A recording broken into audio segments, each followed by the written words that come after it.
to where they are. And you wonder what it would be like if you were there too.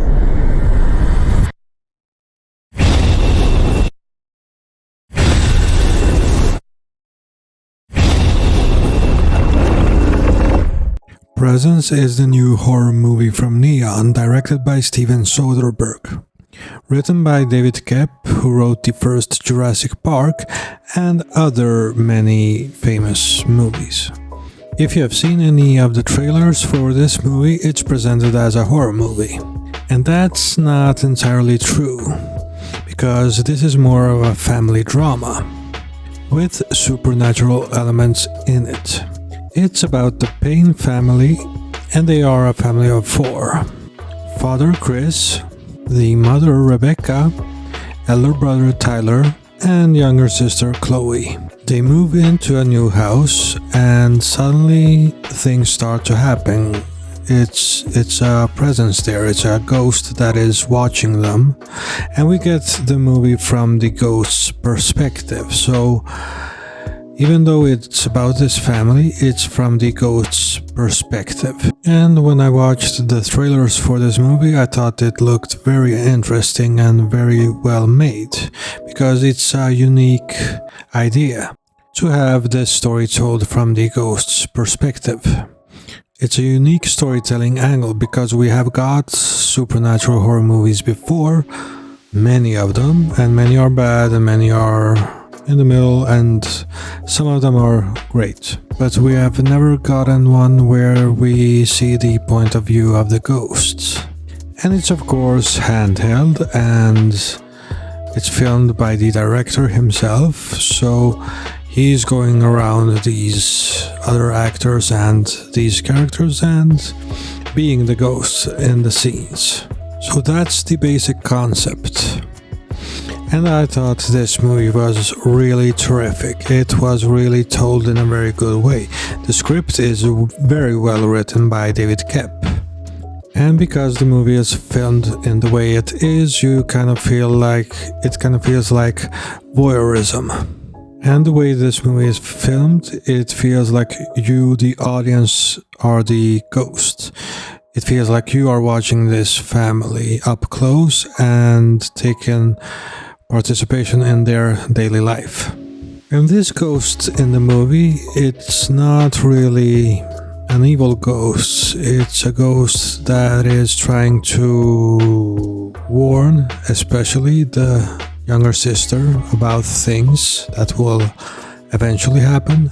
So if you are looking for a haunted house story or jump scares, it's not the movie for you at all.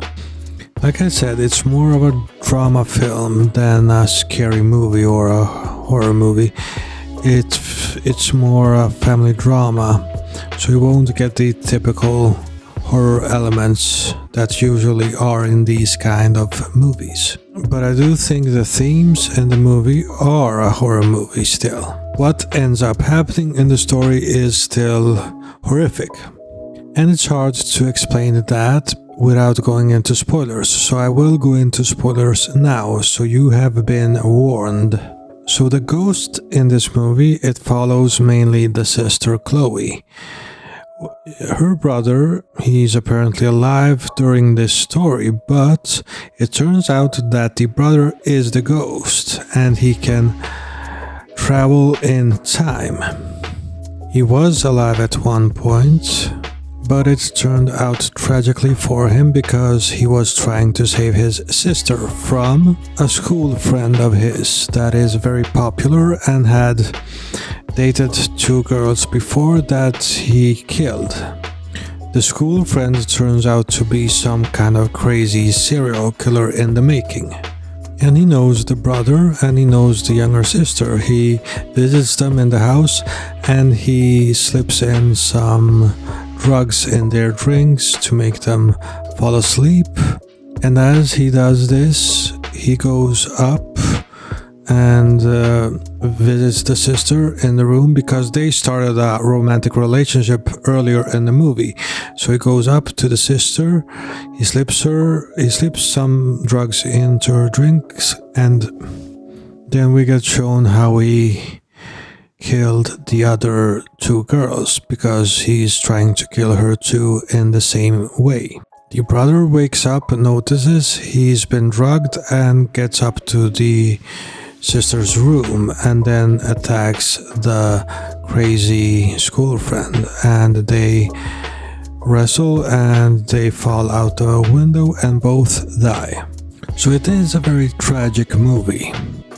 But it's not something that's going to be for everyone, because most people that will see or have seen the trailers will expect a generic horror movie.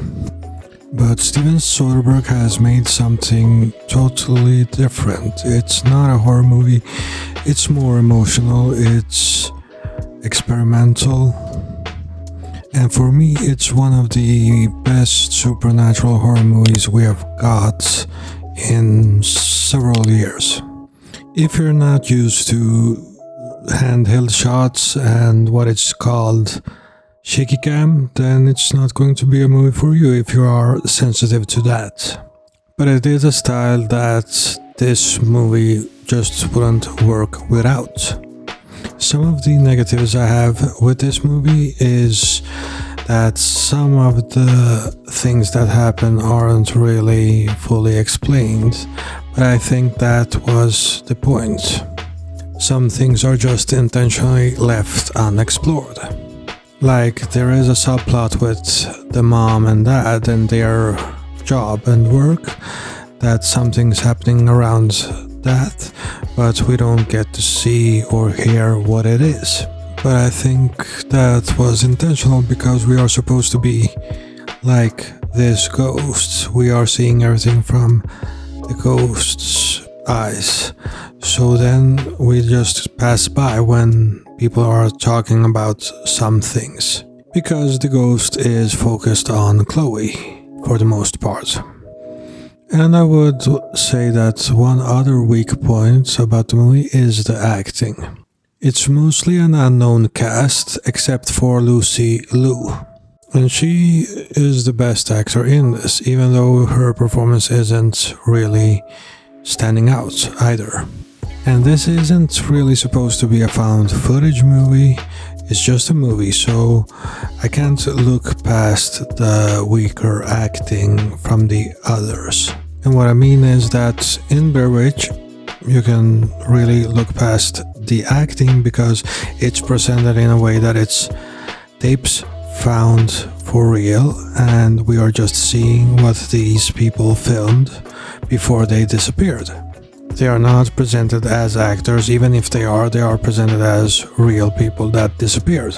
Here it's not really the case. It is presented as a film, and we get the actors' names and we know who some of them are, like Lucy Liu. So because of that, I thought the acting could have been better, even if it wasn't terrible either. But overall, this was a very inventive, experimental movie, and I'm really glad I've seen it because it's really fantastic. 2025 has started well when it comes to horror, even if this isn't really horror. Not in the conventional way, at least.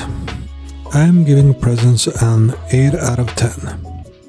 I hope Steven Soderbergh continues to experiment with film, because this is not the first time he's done something like this. Some years back he did the movie Unsane, and that was shot on an iPhone. So he likes to experiment with different techniques. And I hope he continues with that, because that's good for filmmaking. If you like this video, please like, share and subscribe. Also, don't forget to smash the bell icon so that you don't miss any of my future videos. This has been Boogeyman Cinema. Thank you for watching.